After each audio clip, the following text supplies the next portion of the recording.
మన రిటైనబుల్ ల్యాండ్ అని ఉంటుంది యూఎల్సీలో. రిటైనబుల్ ల్యాండ్ 125 acres ఎంత ఉండాలి, అప్పటికే అయిపోయింది. అయిపోయిన తర్వాత కూడా రిజిస్ట్రేషన్స్ అది చేసుకుంటూ చేయడంతో దాంతో జరిగినటువంటి ఓఆర్సీలు, దొంగ ఓఆర్సీలు తీసుకొచ్చి చేసినవి కూడా అన్నిటి కూడా మొత్తం తీసి హైడ్రా ఫెన్సింగ్ వేయడం కూడా జరిగింది. సో ఓకే, సోషల్ మీడియాలో కూడా పలు విధాలుగా ఉంటుంది, ఎవరి లైన్ వాళ్ళు తీసుకుంటారు. సో దాని మీద I don't want to comment. Social media also you know ఆ రిక్వెస్ట్ పబ్లిక్ కూడా సోషల్ మీడియాని చూసి మీరు దయచేసి ఒక అభిప్రాయానికి ఎక్కడ రావద్దు, ఎందుకంటే అది చాలా క్లియర్గా పోలరైజ్ అయిన లైఫ్ ఉంటుంది. ఫ్యాక్ట్ అనేది ఇది ఇప్పుడు మేము మీకు చెప్తున్నది ఇది దిస్ ఈజ్ ఇవన్నీ కూడా చాలా కష్టతరమైన పనులు. వెనక్కి ల్యాండ్ కబ్జా అయిన ల్యాండ్ వెనక్కి తీసుకోవడం అనేది డెఫినెట్గా అంత ఈజీ పనేం కాదు. It's one of the most difficult jobs. Karnataka నుంచి ఇంజనీర్స్ మనకి చూడటానికి వచ్చినప్పుడు మేము వెళ్ళాం యాక్చువల్ కర్ణాటక చెరువులు స్టడీ చేయడానికి. ఆ చెరువులు మళ్ళీ మన దగ్గర ఒక 8-9 నెలల తర్వాత అక్కడ చీఫ్ ఇంజనీర్ వాళ్ళ దగ్గర వచ్చారు. అసలు మీరు ఎంక్రోచ్మెంట్స్ ఎలా తీస్తున్నారని చెప్పి అడిగినాను. అంత కష్టమైన పని ఎలా చేస్తున్నాను. So toughest job in any this thing is removal of encroachments. ఎందుకంటే అది చాలా ఇది అంటే ఏంటంటే చాలా మనకి ఇట్లా చాలా ఇది చూశారు కదా నిన్న కూడా, అంత పబ్లిక్ మీడియా ఇదంతా వచ్చి అంత రకరకాల ఎవరి దీన్ని వాళ్ళది ఉంటుంది.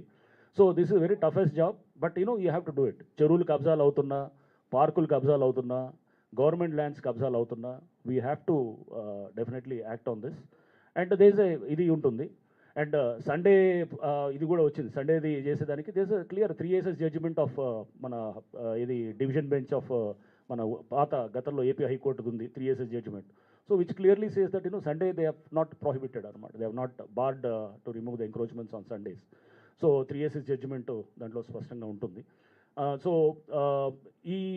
ఈ నేపథ్యంలో కూడా మేము దీంట్లో ఎవరైతే కనుక నష్టపోయారో వాళ్ళు నష్టపోయిన వాళ్ళు ముందుకు వచ్చేసి వాళ్ళకి ఎవరైతే కనుక అమ్మినారో వాళ్ళ పేర్లు ఇస్తే కనుక డెఫినెట్గా వాళ్ళందరి మీద లోతుగా ఎంక్వైరీ చేస్తాం. ఎంక్వైరీ చేసి వాళ్ళ మీద ఖచ్చితంగా క్రిమినల్ చర్యలకి హైడ్రా అక్కడ లోకల్ స్థానిక పోలీస్తో కలిసి వర్క్ చేస్తుంది. ఆల్రెడీ చాలామందిని ఐడెంటిఫై చేశాము, లోకల్ రౌడీ షీటర్స్ వాళ్ళందరూ కూడా.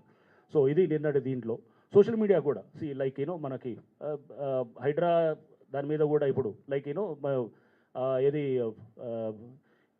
చాలా చోట్ల కూడా మేము ఏది మన ఈ మధ్య చూసాము, కేసు కూడా పెట్టాం. పహాడీ షరీఫ్ పోలీస్ స్టేషన్లో కేసు పెట్టాం.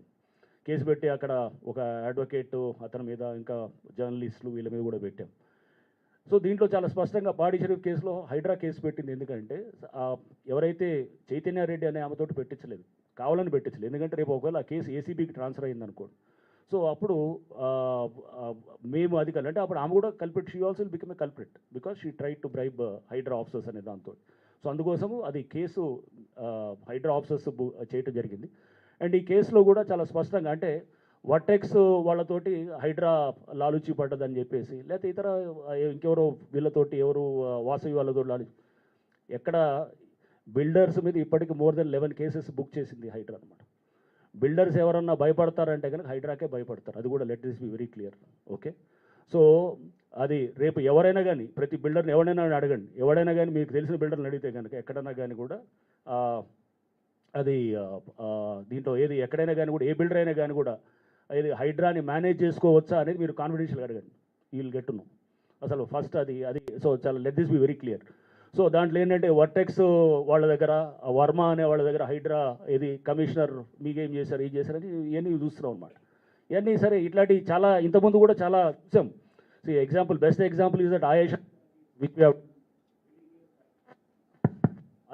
కేసు 17 సంవత్సరాల క్రితం చేసినప్పుడు అప్పుడు సత్యంబాబు అనే అతన్ని ఎప్పుడైతే కనుక ముద్దాయిగా అప్పుడు ఎంక్వైరీలో ఫస్ట్ అతన్ని ఐడెంటిఫై చేశామో, ఆ తర్వాత మన ఈ మధ్య చూశాను సిబిఐ కూడా ఇప్పుడు ఆయేషా మీరా కేసులో సేమ్ మళ్ళా 18 ఏళ్ళ తర్వాత కూడా మళ్ళీ అతన్ని నిర్ధారిస్తూ కూడా ఇచ్చిందనమాట. సేమ్ థింగ్ ఒక 8 ఏళ్ల క్రితం, ఐ థింక్ 2018లో 17 years బ్యాక్ ఆయేషా మీరా కేసులో మేము ఎవరైతే కనుక ఇతనే చేశాడని చెప్పి ఫిక్స్ అయ్యి చెప్పినామో, తర్వాత చాలా కోర్టులో అటు ఇటు అయింది కానీ బట్ ఫైనల్గా నిజం గెలుస్తుంది ఎప్పుడైనా. I have strong belief that truth will Triumph అనమాట. ట్రూత్ అలోన్ విల్ ట్రయంఫ్, నిజమే గెలుస్తుంది. సో ఇప్పుడు సిబిఐ కూడా మొన్న చూశాను నోటీసులు ఇచ్చారు వాళ్ళకి, ఇది ఇచ్చేసి ఇతనే ఇదని చెప్పేసి ఇచ్చారు. సేమ్ థింగ్ ఇది ఇట్లానే ప్రణయ్ కేసు అయినప్పుడు కూడా, మిర్యాలగూడ అయినప్పుడు నేను నల్గొండ ఎస్పీకి ఉన్నప్పుడు కూడా అప్పుడు కూడా అన్నారు ఇది అంతా ఏదో మేనేజ్ చేస్తున్నారు, అప్పుడు ఆయేషా మీరా కేసులా చేస్తారు. వాళ్ళందరికీ మన ఈ మధ్య మరణ శిక్షలు పడ్డాయి, యావజ్జీవ శిక్షలు పడ్డాయి. దట్ వాస్ ఆ ఫ్యామిలీ అంతా కూడా వచ్చి మాకు కలిసినప్పుడు వి ఫెల్ట్ వెరీ హ్యాపీ. వాళ్ళు బాధితులు, వాళ్ళు ఎవరైతే విక్టిమ్స్ ఉన్నారో వాళ్ళందరూ వచ్చి they thanked us and all. So మనం ఎప్పుడైతే కనుక కొంత ఇవన్నీ you have to go against the tide. చాలా సందర్భాల్లో మనం ఏంటంటే రకరకాల ఎవడు వాడు కావాల్సినట్టు వాళ్ళు డైరెక్షన్స్ లాగుతున్నప్పుడు కూడా మనం ఒక కరెక్ట్ నిజం అనే దానికి నిలబడితే కనుక డెఫినెట్గా ఇవన్నీ ఫేస్ చేయాల్సిన పరిస్థితులు ఉంటాయి. సో సేమ్ థింగ్ ఇక్కడ ఈ వర్టెక్స్ దీంట్లో ఫర్ ఇన్స్టెన్స్ మీరు చూస్తే తుక్కుగూడ దగ్గర దాంట్లో అసలు అక్కడ ఫస్ట్ డెమాలిష్ చేసింది మేము కంప్లైంట్ మీద. అసలు ఇట్లా రాగానే ఫస్ట్ ఒక అక్కడ ఎవరో లోకల్గా ఫిషర్మెన్ కమ్యూనిటీ నుంచి వాళ్ళు వచ్చి కంప్లైంట్ ఇస్తే ఆ చెరువు చుట్టూ ఉన్నటువంటి ఎంక్రోచ్మెంట్స్ డిమాలిష్ చేసింది మేము. ఒక కుంటని మొత్తం క్యాప్చర్ చేసుకొని దాదాపు 8 ఎకరాల నుంచి 10 ఎకరాలు ఉండే కుంటని క్యాప్చర్ చేసి మొత్తం కబ్జా చేయాలని చూస్తే కూడా దాని మీద కేసులు పెట్టింది కూడా మేము చెబితే అక్కడ ఇరిగేషన్ వాళ్ళు పెట్టారు 2 కేసులు. ఇట్స్ నాట్ దట్ అక్కడ వాళ్ళు పెట్టారు అనేది కాదు, మేము వెళ్ళి చెప్పిన దాని మీద ఆ రోజు అక్కడ పెట్టారు. సో అంటే దీన్ని బట్టి చాలా స్పష్టంగా ఉండాలి. ఇది తర్వాత గవర్నమెంట్ లెవెల్లో కూడా రైజ్ చేసాము ఈ ఇష్యూని. దీని మీద కూడా ఇప్పుడు డీప్ ఎంక్వైరీ కూడా జరుగుతుంది, గవర్నమెంట్ నుంచి కూడా ఎంక్వైరీ జరుగుతుంది. సో ఇప్పుడు ఈ చిల్లర మాటలు ఏది వాళ్ళతోటి వీళ్ళతోటి ఏది వర్టెక్స్ వాడితోటి హైడ్రా రాజీ పడ్డది, లేదా వాడితోటి ఏదో వాడు మేనేజ్ చేసుకున్నాడు జస్ట్ ఇవన్నీ అసలు వాళ్ళ ముందు ఎంక్రోచ్మెంట్ ఎందుకు తీస్తారు, వాళ్ళ మీద ఎంక్వైరీ ఇప్పుడు ఎందుకు ఆర్డర్ అవుతుంది, ఆ కుంటను మేము ఎందుకు వాడు కబ్జా చేసిన కుంటను వెనక్కి ఎందుకు లాక్కుంటాము, అదంతా 100 కోట్లు. 10 ఎకరాలు అంటే అక్కడ మీరు ఊహించండి, ఒక కుంట అంటే దాదాపు 200 కోట్ల పైన ఉంటుంది అనమాట. దాన్ని వెనక్కి తీసుకో.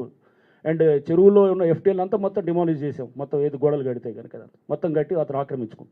సో అట్లానే వాసవి వాళ్ళది కూడా సింపుల్ మీరు చూస్తే కనుక వాసవి వాళ్ళది కూడా నాలాని కబ్జా చేస్తే we booked A case on Vasavi వాళ్ళ మీద అనమాట. ఏది అక్కడ మన మూసాపేట దగ్గర ఉన్నటువంటి దాంట్లో చేస్తే వాళ్ళకి ఫండింగ్ కూడా ఆగిపోయిన తర్వాత వాళ్ళకి రావాల్సిన ఫండింగ్ కూడా ఈ కేసు తోటి ఉండటంతో వేరే చేసేవాళ్ళు.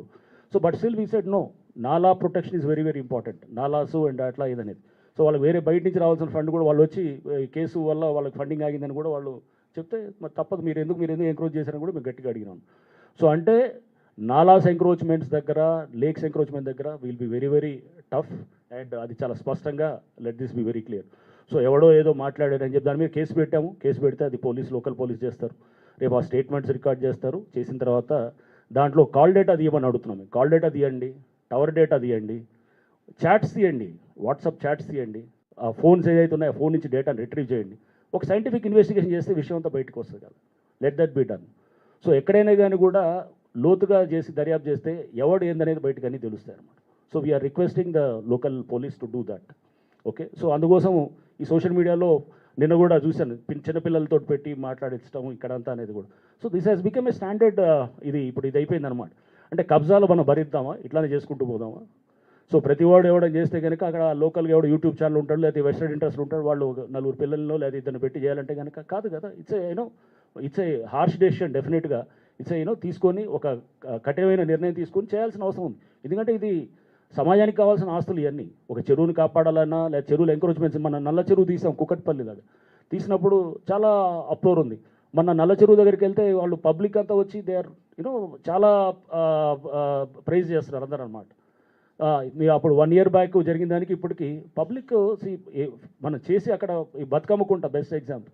బతుకమ్మ కుంట చూడండి ఎట్లా దాని రూపురేఖలే మారిపోయినాయి. ఆ చుట్టుపక్కల ప్రతి చెరువు ఇట్లానే తయారవుతాయి అనమాట. ఈ గవర్నమెంట్ ల్యాండ్ ఇప్పుడు కాపాడిన దాంట్లో కూడా ప్రభుత్వం చాలా పెద్ద పెద్ద ఆలోచనలు చేస్తున్నట్టు అక్కడ దాంట్లో చాలా చేయడానికి కూడా వాళ్ళు పూనుకుంటున్నారు అనమాట.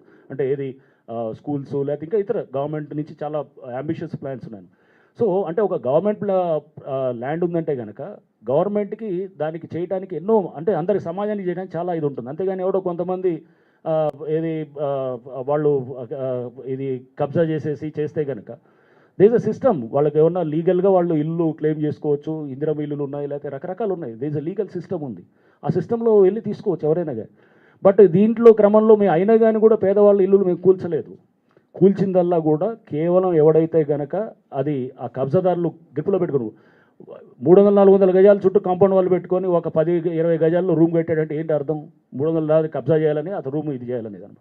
సో చేసి ఇది చేస్తున్న వాళ్ళని ఇది చేస్తాం. ఆ అధికారుల మీద కూడా మేము we'll write to government for action. And ఇదంతా కూడా కలెక్టర్ కూడా మేము రిక్వెస్ట్ చేస్తాము. సో తప్పకుండా ఆ కన్సర్న్ వాళ్ళకి చేస్తాము. అండ్ దిస్ ఈజ్ రిగార్డింగ్ ఇది మన ఎనీథింగ్ మీ వైపు నుంచి కూడా